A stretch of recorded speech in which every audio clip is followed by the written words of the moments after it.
All right, continuing in chapter 1, section 6, now we're going to be looking at solving equations with rational exponents. So we're down here.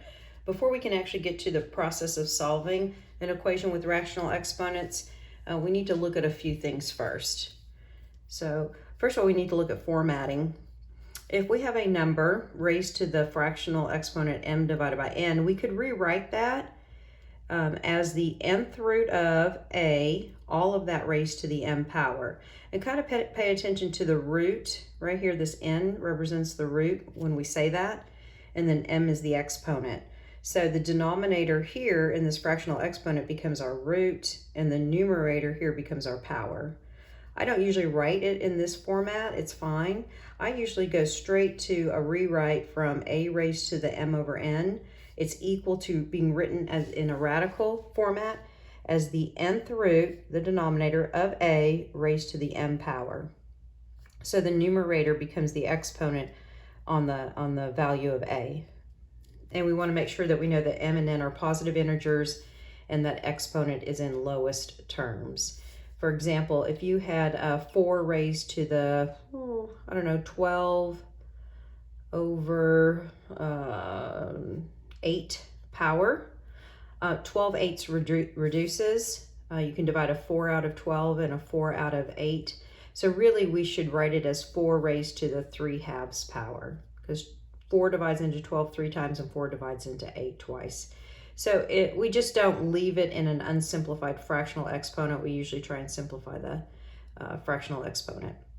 Alrighty, so let's go, before we get to these steps right here and all that's involved here, we want to look at some calculator keystrokes too that's going to be necessary to complete our problem. All right, so on our own paper, let's do some formatting practice. So if I have this expression right here, 4 raised to the 3/2, I know that I could rewrite it as a radical, and I would have 4 underneath the radical. It's the square root, the 2, the denominator, and the 4 is cubed. And a reminder that we don't usually show the square root, it's the understood root, so that 2 doesn't need to be here. We really just need square root of 4 cubed.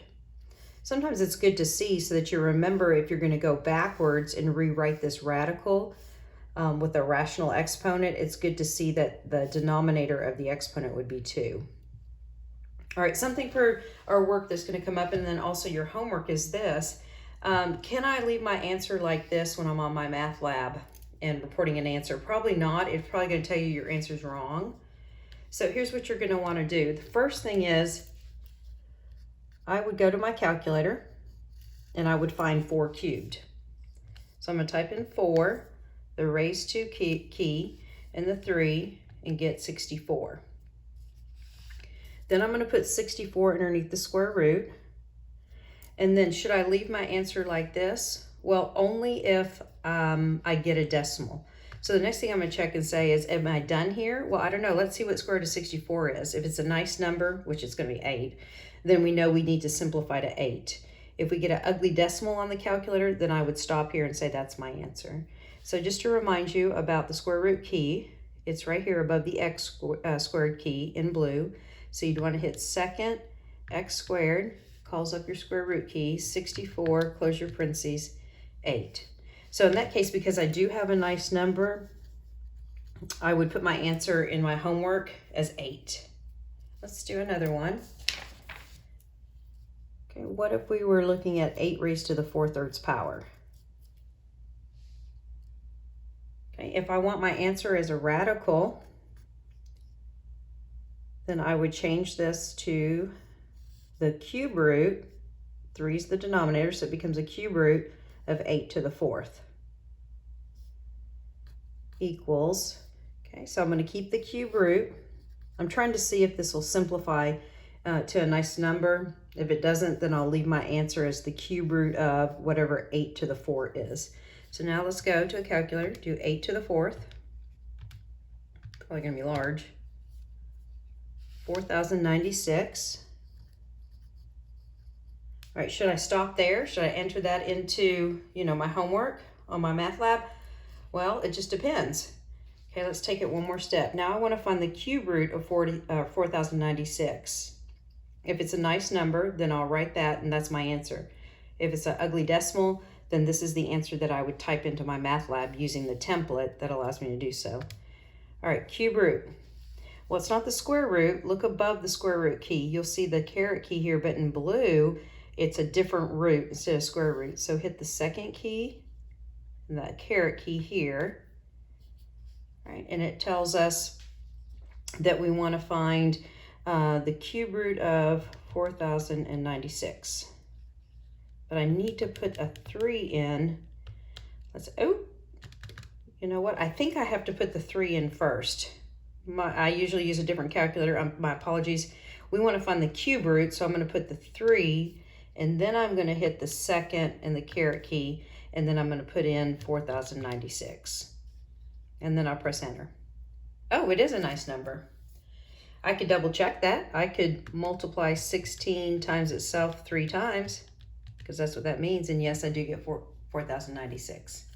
Okay, so that's the answer that I would put, is 16. Hopefully I have one here where we don't get a nice number. So let's do 11 raised to the 5/7 power. All right. I guess I could check it real quick and do 11 raised to the caret key, and in parentheses do 5 divided by 7.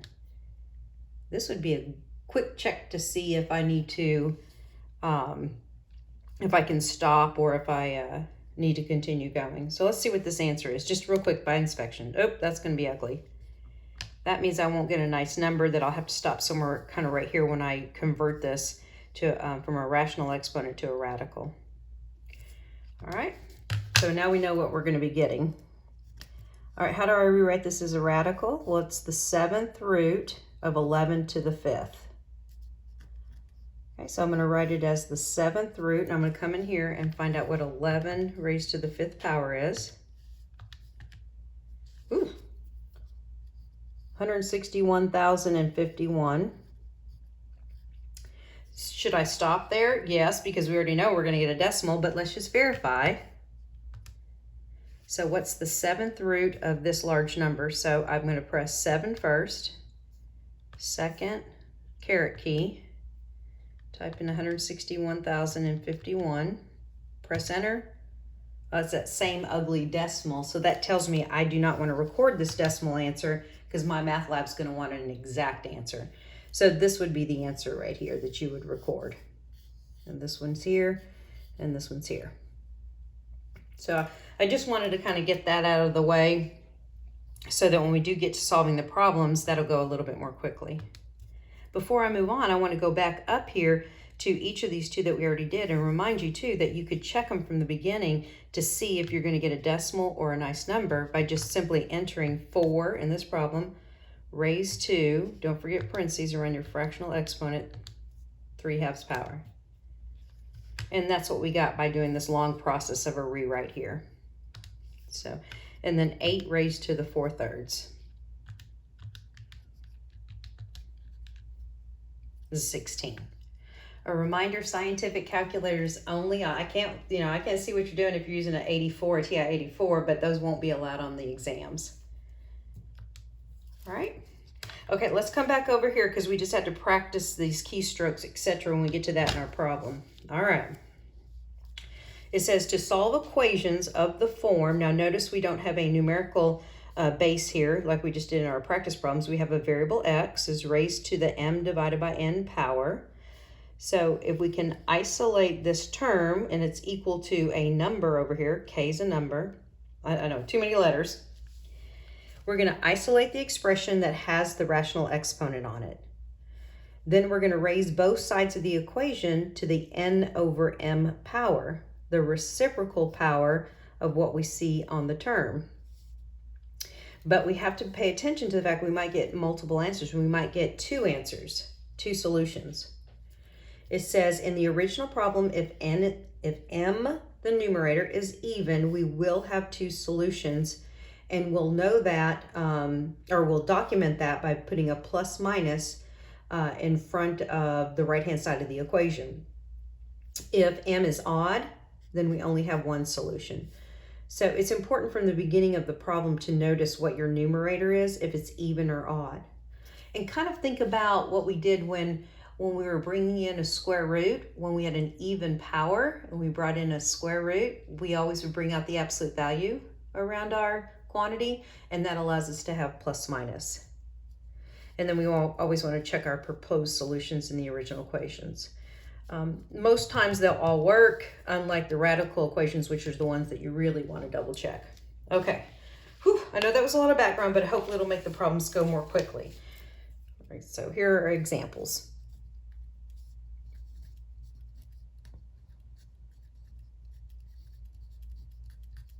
Okay, so this is not a polynomial equation because that's not a whole number. I don't see a radical, so it's not a radical equation. I got to dial in, oh, it's that rational equation. Let's isolate x to the 5/3 power. So first let's add 24 to both sides of the equation.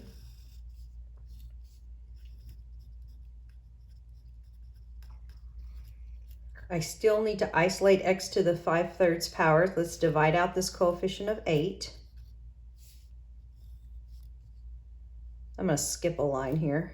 X to the 5/3 equals, that does simplify. I did on my calculator, I got 3. If it didn't, I'd just bring this down, simplified. Okay, so I've isolated the term with the rational exponent. Now I'm going to come back here and go, oh, I better pay attention to the numerator in that rational exponent. Okay, so m is odd. So for me, I usually come over here and put m is odd. Well, I put m is equal to 5. M is odd. So I only have one solution. Just to remind myself, I don't need the plus minus in front of 3. All right, the next step is, it says raise this expression to the reciprocal power of 5/3. So I'm going to write down x to the 5/3. I'm going to write down 3. I'm going to take this whole expression and raise it to the 3/5 power. And I'm going to take 3 and raise it to the 3/5 power. The reason you do that is because properties of exponents allow us to multiply these two exponents together. And what happens is you're going to get a situation where when you raise it to the reciprocal power, you get 1. So I'm going to bring down x, but now its new exponent is 1 equals, and parentheses aren't necessary here, so I'm just going to remove them. And I'm going to say my answer is 3 raised to the 3/5 power. You can go ahead and try and enter that into my math lab, see if they accept it that way. They might want radicals. I think they do. But remember the work we just did up there previously. So this is going to be the 5th root of 3 cubed. Well, I know 3 cubed is 27, so I've got the 5th root of 27. Is that a nice number on the calculator? Let's see. I'm going to type in 5, second caret key, and then 27. Nope, I don't think my math lab wants that. They want the exact answer. That's an approximate decimal. So my answer is just going to be this right here.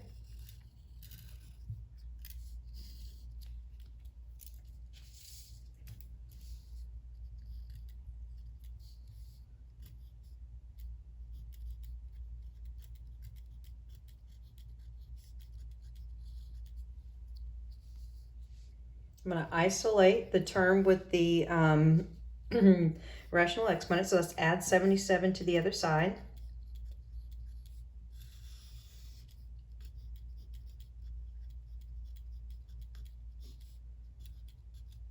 And you divide out the 7. Skip a line here. It's kind of crowded. That's a nice number. If it wasn't, I'd just bring it down.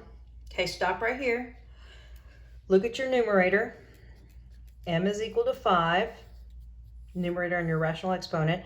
So M is odd. 5 is odd. So one solution. All right, what's the next step? I'm going to rewrite the problem. It tells me to raise both sides of this equation to the reciprocal power. So that would be 4/5. Just flip the fraction, 4/5. This is 20 over 20, which is just 1, or those 4s and 5s divide out. So I just have x to the 1st power equals 11 to the 4/5. Okay, if you want to, again, like I said, you could go ahead and see if that's gonna, you know, be a nice number. And if it is, you're done. 11 raised to the 4/5. 4 divided by 5. Oh, it was a decimal. Nope. So I am going to have to convert it to a radical. If it was a nice number, I wouldn't have to do all this. So x equals radical, 11's underneath, 5th root of 11 to the 4th.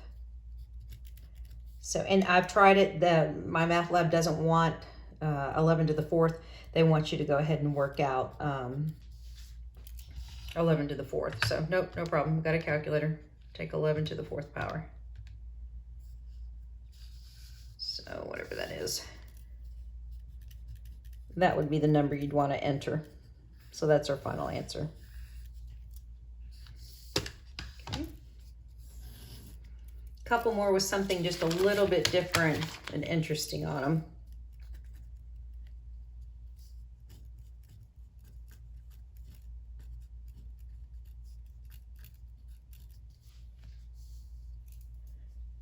Okay, unlike our previous two examples, this is already isolated. This term with this rational exponent, it's already isolated. There's not a coefficient here. There's nothing being added or subtracted. It's just instead of having an x, we've got this quantity that's wrapped up with the 2/3 power. So we're actually really good to go to start solving it. But I'm going to come over here and put m is 2, m is even. So I know there's two solutions. All right, so I'm going to raise both sides of this equation to the 3/2 power. I'm going to skip a line, it gets crowded. So I'm going to write the problem down again. I'm going to put another grouping symbol of brackets just because I already got parentheses here. And too many parentheses and I get kind of lost in the problem. But I'm going to raise the left-hand side of the equation to the reciprocal power. So I'm going to put a plus minus here because there's two solutions. I'll put the 4 raised to the 3/2 power. So coming over here, I know that this is a power to a power, so I can multiply these two exponents, giving me 1. So that leaves me not just x, because now I have this quantity, x plus 5 equals positive negative. Tell you what, let's come over here to the calculator. Let's see if that's a nice number. Well, actually, we know it is, because in our previous work up here at the top, we've already done this one. So we know that that would result in 8. If not, we just stop at the radical. So this is plus minus 8. So we really have two equations now. I need to isolate x. I need to subtract a 5. There's a couple of ways you can do this. You can do x plus 5 equals a negative 8. I'm going to put a comma. And then x plus 5 equals the positive 8. So x plus 5 equals negative 8, and x plus 5 equals positive 8. So, oh joy, two problems in one. All right, solving this equation, let's subtract a 5. So x equals negative 13. I have checked it. These typically check. Okay, but I would go back to the original problem, put negative 13 here, add 5, get that number, and raise it to the 2/3 power. All right, subtract 5 again. So I'm going to end up with x equals 3. And this answer as well checks.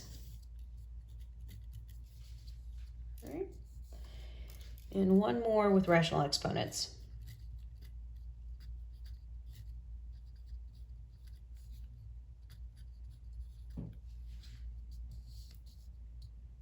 All right, this is not a polynomial. This is not a radical equation. It has a rational exponent. What do I do? Well, let me get this expression isolated. So I'm going to divide by 2, divide by 2. I need to get rid of that 2 in front. So I'm left with x plus 5 to the 3/2 equals 8. So m is 3 in the original problem. M is odd, one solution. Only one replacement.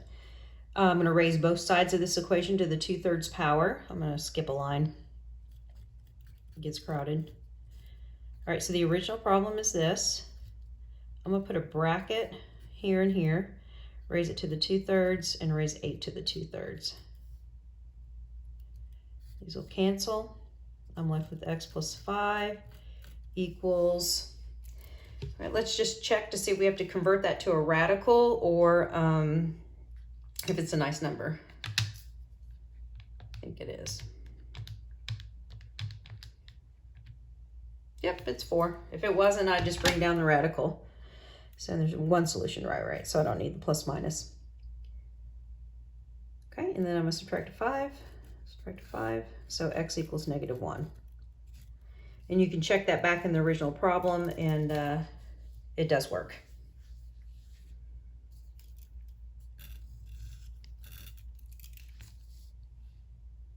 All right, maybe a good time for a brain break. I'm going to forge ahead though, and we're going to solve the last type of equation, which is absolute value equations.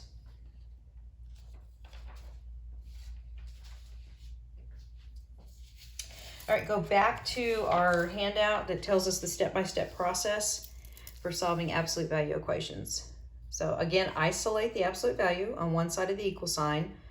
I think this is rewrite the equation without absolute value bars. We've been doing that. When you remove the absolute value bars, you make plus minus. Solve each equation and then be sure to check. And this is another one where it's good to check. Good news is this is the easiest of all the solvings that we've done.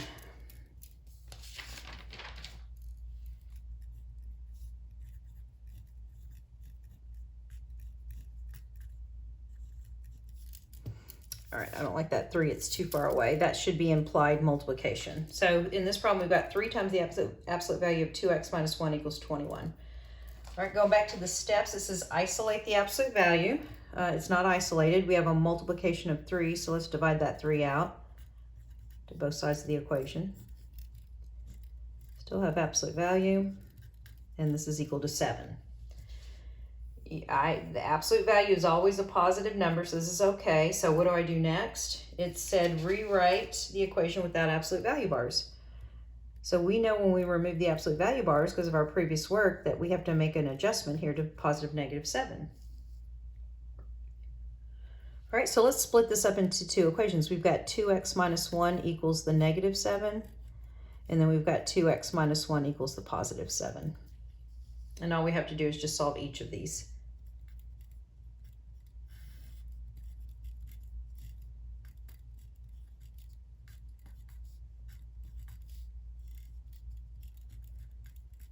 All right, let's check -3 in the original problem. Oh, I should have rewritten it. Let's see, if x is -3, this would be -6, minus 1 is -7, but the absolute value of -7 makes it +7, times 3 does give the 21 that was originally there. So good solution.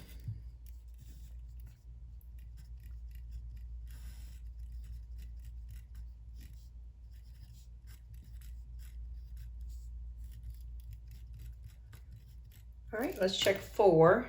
So 2 times 4 is 8, minus 1 is 7. Absolute value of +7 is still +7, times 3 is 21. So they're both good solutions.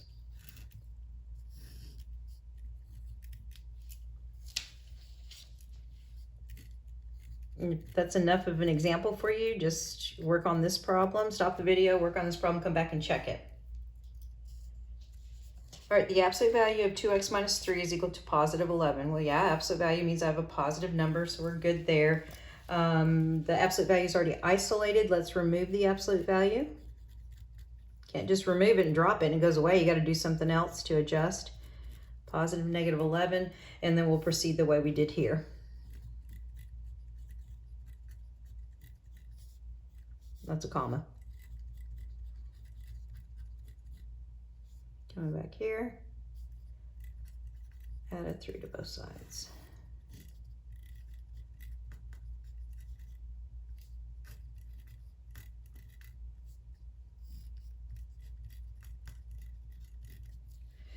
I'm going to check -4, that's -8, minus 3 is -11, but the absolute value makes it positive. Yep, good answer. All right, for some of you, you might be comfortable not showing all these steps. That's fine. You know, when you add a 3 to the other side, that results in 2x equals 14. Then you know if you divide both sides by 2, you get x equals 7. If you're comfortable with that and not showing these intermittent steps, that's fine. Let's check 7. That would result in a correct replacement. So those are our 2 solutions. And last problem.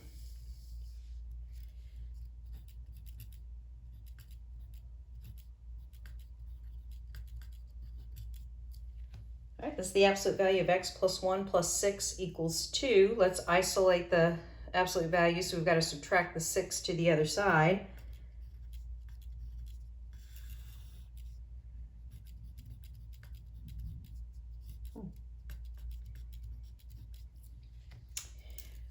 All right, don't fall into the dirty trap of continuing thinking that you can get an answer, because you can't. There's no way you can have an absolute value equal to a negative number when absolute value's effect is making numbers positive. So right here, this is a bad problem. You're finished. It has no solution. And in math, a mathematical symbol that represents no solution is a circle with a line through it. So that symbol in math is no solution. So when you isolate the absolute value and you get a negative number in this step, then you might as well just say you're done. There's no solution. If you forgot and you continued solving, then when you go to check your answers, neither one of them would work. So that's okay. So remember, absolute value can never be negative. Now, having said that, don't fall into this dirty trap.